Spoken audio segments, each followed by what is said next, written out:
I'm Jonathan Larson with TYTI Investigates, and today we're talking about presidential leadership in the time of the coronavirus. Now, President Trump's approval rating has actually benefited quite a bit from the fact that 1,000 Americans are dead from the coronavirus and tens of thousands have it.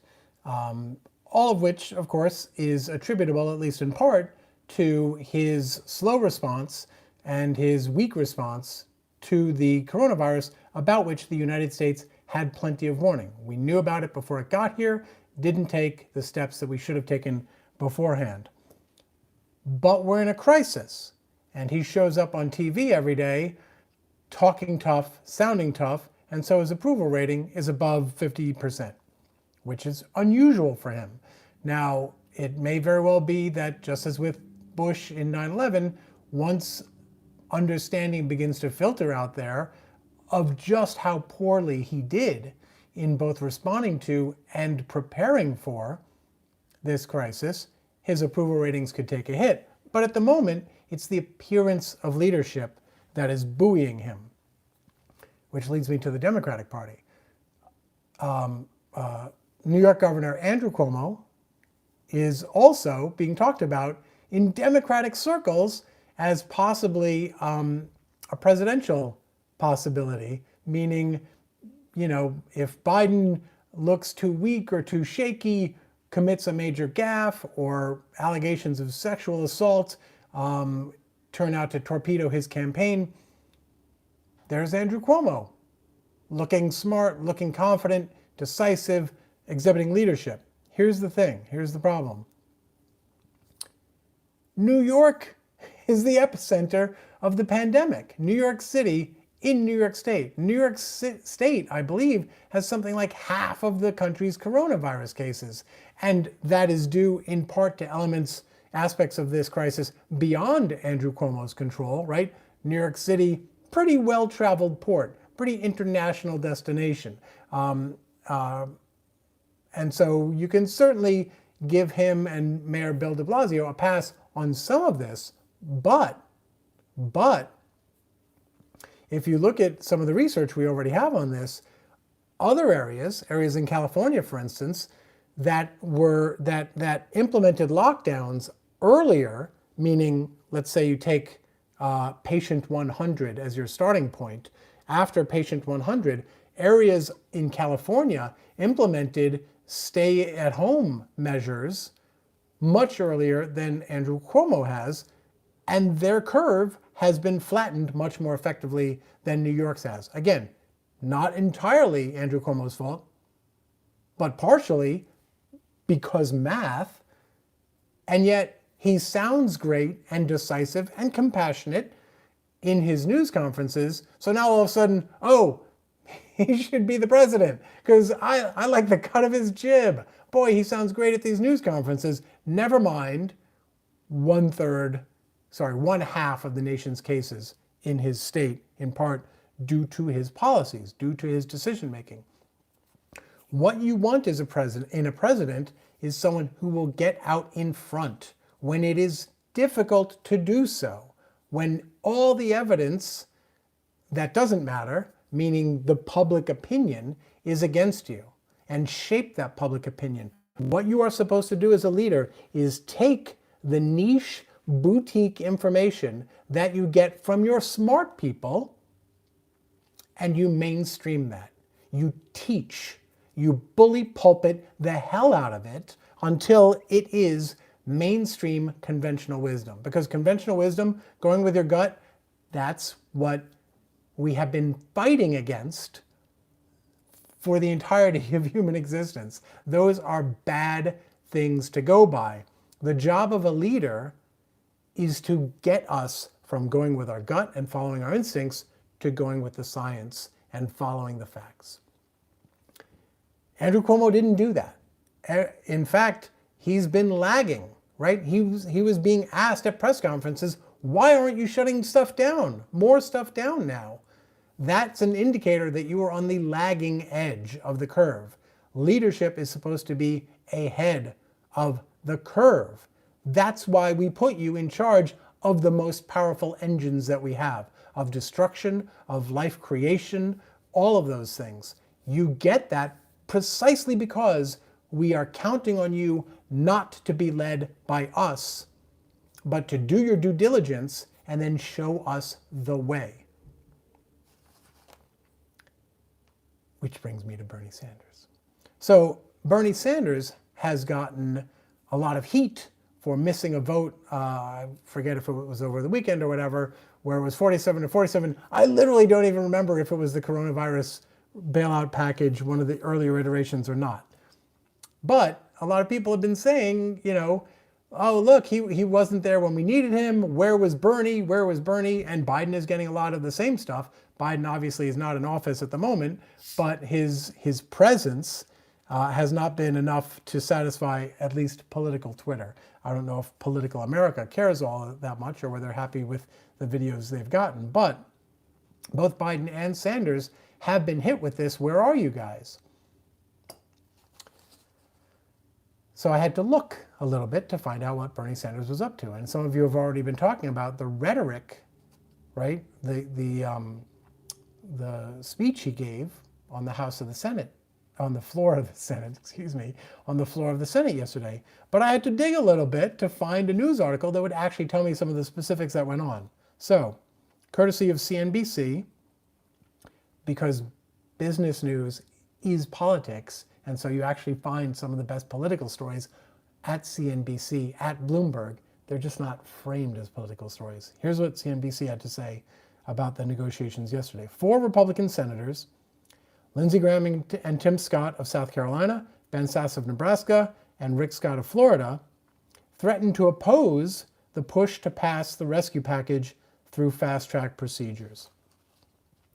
They argued, in other words, these 4 Republican senators opposed a proposal that was in the bill to add $600 per week to unemployment insurance for up to 4 months, a core provision of the near-final legislation, saying that it could encourage companies to lay off workers and encourage Americans to stay unemployed, urging a vote to cap the aid. So basically, the bill in its previous form said that in addition to whatever money you get if you're unemployed from state unemployment, we're also going to give you $600 a week for up to 4 months.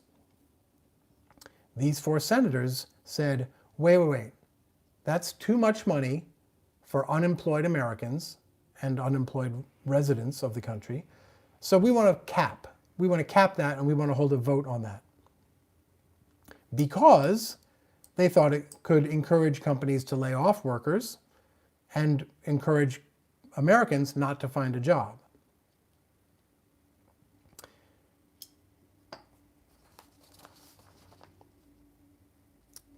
Bernie Sanders, independent senator from Vermont, said that if they did not drop their push to hold a vote, he was, quote, prepared to put a hold on this bill. He would stop it in his tracks using Senate procedures the way Rand Paul has, ironically, on past legislation.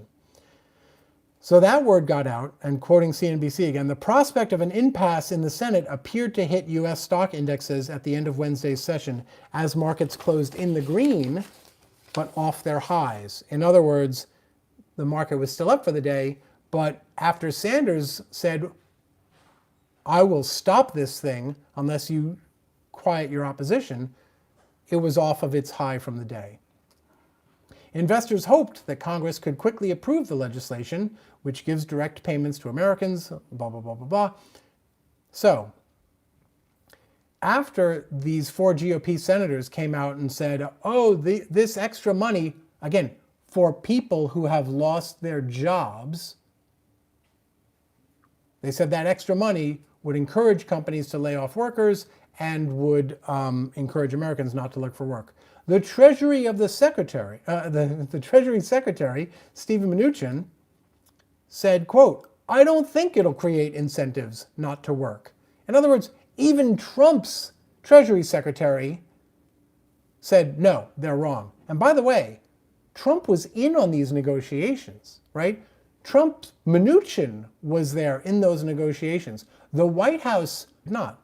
To Mnuchin's credit, he did so when asked about it publicly, But why did it even have to get to that point? Because no one else was watching the walls. Mnuchin said state systems, unemployment systems, were not equipped to ensure that Americans would only get benefits equal to their previous pay.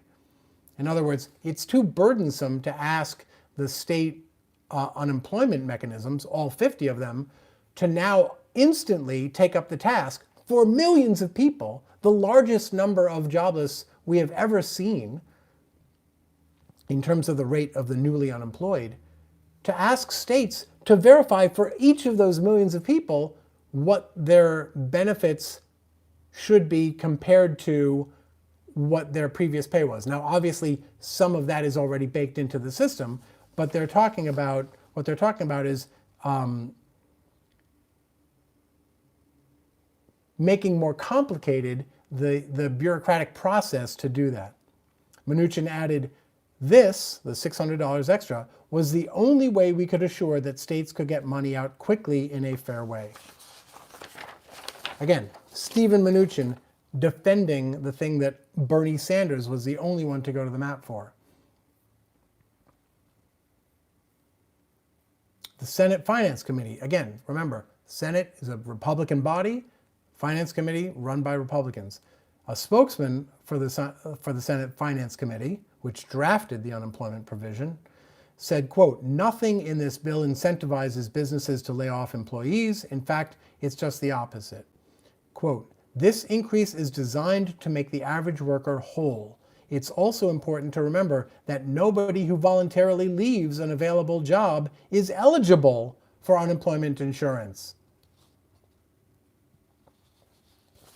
Now, Sanders said that if he did hold up the relief bill, which obviously he didn't, it passed last night, he would push to, quote, make sure that any corporation receiving financial assistance under this legislation does not lay off workers, cut wages or benefits, ships jobs overseas, or pays workers poverty wages.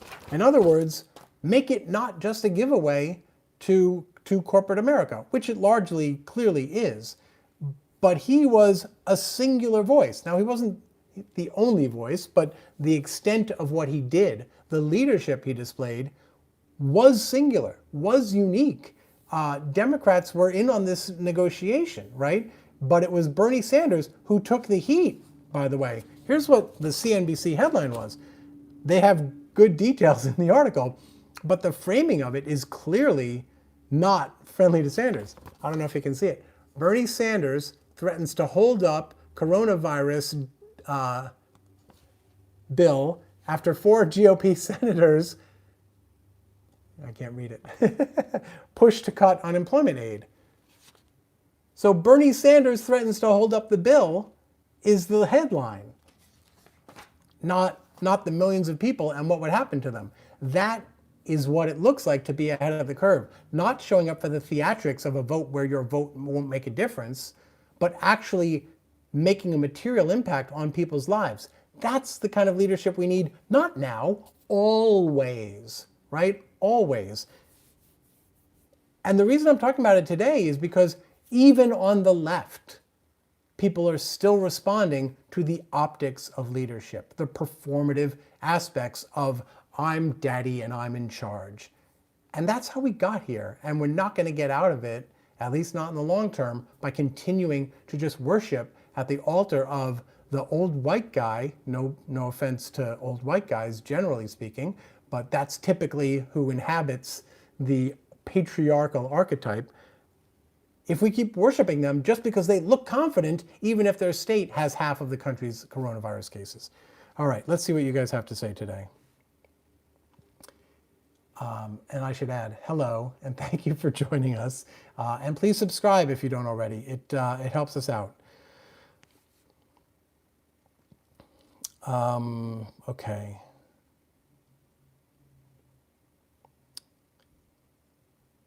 Oh, you guys are quiet today. Why am I not seeing, let's see. Why am I not seeing anything in the chat? Maybe it's not updating or something. All right, DLJ, who's in Malaysia, says no flights out of here and Malaysia is not letting anyone in. Result, paying rent in 2 places, but still alive. Boy, this is so weird. I'm not seeing any of your chats for some reason. I'm guessing I've messed up somehow. So, all right, let me reload and see what you guys have to say. Here we go. Okay, I forced a refresh because that's what I do. Curious Cleo says, I love Bernie calling out the GOP on the Senate floor last night. And now by the way, I should have added, now it goes to the House. And the House is expected, and leadership is hoping to pass it very quickly, but there is a real argument for not. You can see the video I did yesterday about just how shocking, like shocking to our moral offense. It's morally offensive just how shocking the grab is, the cash grab in this bill. The paucity of care for people who really need it at the expense of the giveaway, the obscene giveaway for people who are already rich and do not need it.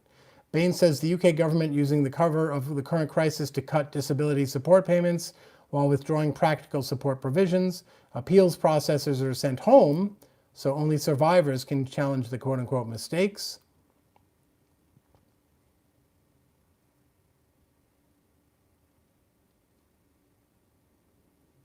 Imperator 1 says, in fairness, they only know one thing to do, so when there's a crisis, they go back to their old tricks. It's all they know, you know. I've been actually thinking about the difference. Like, there's been a lot of commentary about why are Republicans so willing to engage in socialism, right? Just handing out money. It was the Republicans who came up with the idea of writing checks to everyday Americans in this bill. Obviously, lots of people have come up with that idea previously. And the question for me is why? Right? Normally, they believe that if you're unemployed, it's through some fault of your own. And therefore, you don't deserve it. And they should not incentivize your laziness. And I think the reason that changes in a crisis is because it takes away the moral aspect of it, right? All of a sudden, there is now a clear explanation without moral culpability for why people are out of work. And so now, they, knowing the reason that people are out of work, their normal human compassion and empathy and instinct to help can kick in. Normally, I think, it is suppressed by fear and suspicion and paranoia. This notion that someone's trying to rip them off, that someone is trying to get away with something, that a sin is going to happen because someone who does not deserve it is going to get money from someone who worked for it. In the time of coronavirus, the cause of that idleness, the reason people are not working, is apparent and clear and has nothing to do with the personal morals, the laziness, the efficiency, the productivity of the people affected. And that's why I think that it's not effective to push back against Republican austerity or anyone's austerity by talking about the greed of the people in charge. Because even if they are greedy, most people who support this are not buying into the idea that we have to give rich people money. They're buying into the idea that someone else doesn't deserve it.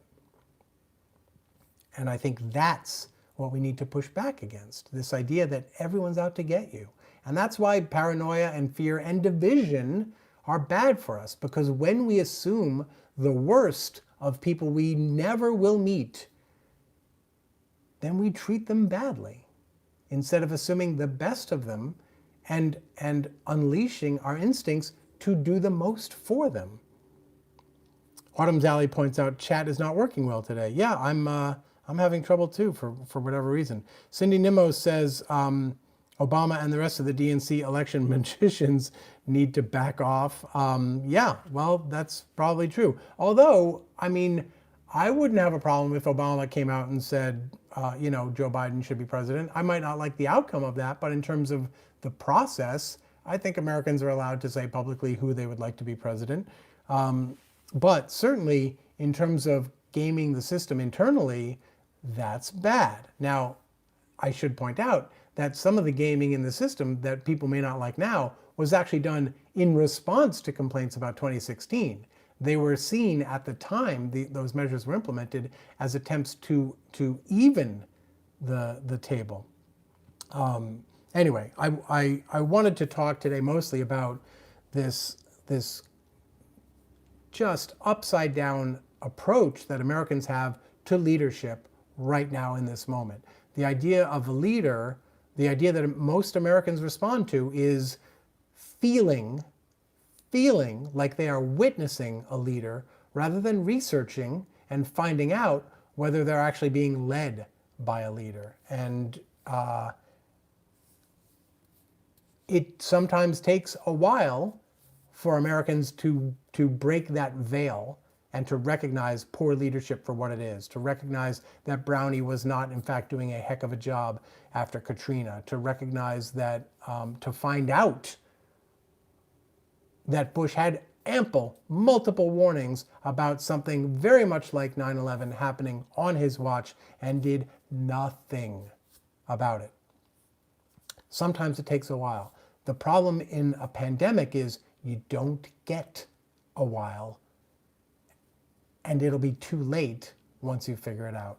All right, so for whatever reason, chat is glitching up on me today. So I apologize for that, but I was also kind of planning on going a little short today anyway. So I'm going to do that. And I do want to say, since we're not able to have the back and forth today the way we usually do, I just want to thank you folks for being there.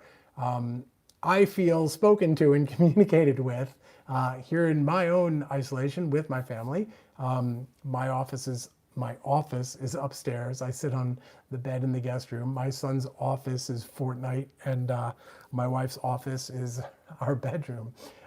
So, it can get a little easy to feel the stir-crazy effects. So I thank you for letting me interact with the world, even if today the chat is not helping us. And I hope you feel interacted with, not just for me, but for other folks in the chat, which usually is working better. So if you don't already subscribe, I hope you will. And then you can join us tomorrow and every weekday at 11:30 a.m.